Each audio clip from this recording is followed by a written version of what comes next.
Right now, the New Zealand dollar is weak against the greenback, which is obviously great for Kiwi exporters, but many are all too aware that a surprise announcement from the President, a whim or a fancy, could put up trade barriers in an instant.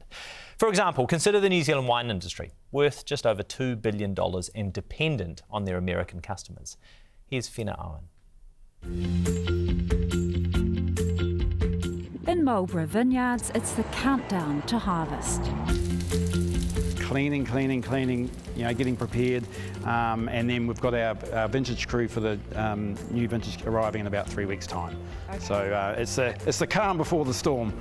Wine executives like Steve Ross at Whitehaven hopes getting the vintage in is the only storm on the horizon. There's concern around the vineyards about US trade moves. Absolutely a lot of talk. I think the general theme though is, look, no one really knows.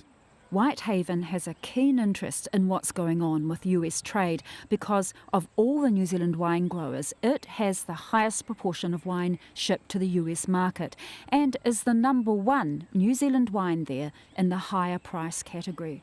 We're definitely mindful of what's going on. Look, it's a bit hard to know whether New Zealand directly would be targeted in any way, but look, collateral damage could be significant if other trading partners were targeted. So look, at the moment we just don't know. It's an environment of uncertainty that we could do without. Almost 90% of the wine produced in New Zealand is exported, and the greatest proportion of that goes to the United States. Fun fact, the Texans apparently love our Sauvignon Blanc.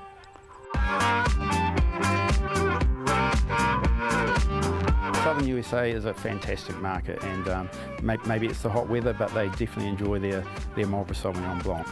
Around the corner at Cloudy Bay Vineyard, they're prepping for a huge month. The local wine and food festival, then the harvest.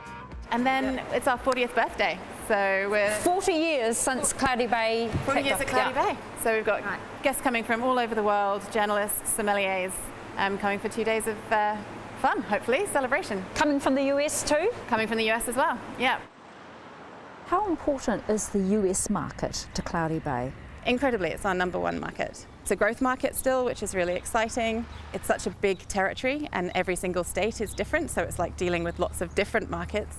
We always have to look at what's going on globally, politically, and obviously with the states, it is our most important market, so any changes that they bring in terms of tariff will have an impact on us. We just have to hope that the government here can work with theirs. We're obviously talking to the New Zealand government, hearing reports from them. Philip Gregan is the CEO of New Zealand Wine Growers. Neither Mexico or Canada are big exporters of wine to the US, so in market that's in the US it have little impact. I think there are possible retaliatory actions that might come from the Canadians and the Mexicans to US wine, but all we can do is wait and see. We have seen it in the past in China when particularly they were not taking in Australian exports, that we did see a bounce in New Zealand being popular and available in China at that point. You never really want to kind of take joy in other people's misfortune though, because you never know, karma can come and get you.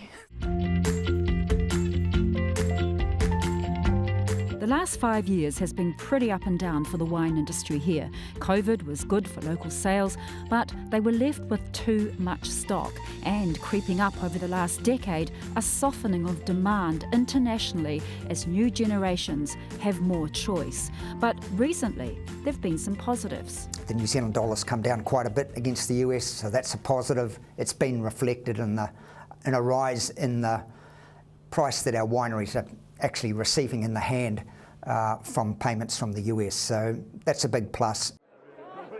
And just before Christmas, a surprise surge in sales of New Zealand white wine in our second biggest wine export market, the UK. In the 4 weeks leading up to Boxing Day, New Zealand wine was the biggest white wine category, so we were ahead of Australia and France and Italy, so there was more New Zealand wine sold by value in the UK than any other country. That's a fantastic achievement. Nobody can make Sauvignon Blanc like Marlborough can.